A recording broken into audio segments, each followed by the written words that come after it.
So, ayun mga boss, ang ituturo ko ngayon ay kung paano mag-factory reset sa BIP 315S 936 gamit ang website.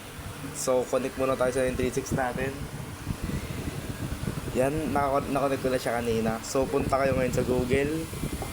Yan. Then, punta kayo sa gateway niya. Yan, 1.92.168.8.1. So, ayan siya ngayon. Pindutin nyo tong information, pangalawa. Yan. And login lang kayo. Ang password lang po niyan is admin. Maliliit lang. Then login. Yan. Wait nyo lang mag-loading.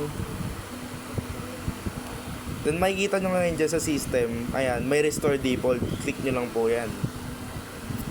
Yan. Then ito. Nag-iisa lang yan. Click nyo lang. Restore. Then okay. Wait nyo lang. Magboot yung device nyo.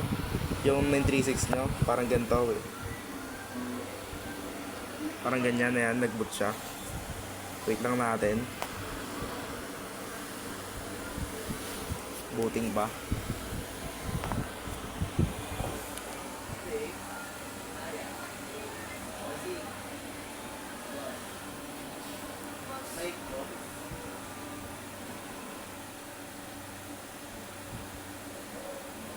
Yan, medyo matagal lang.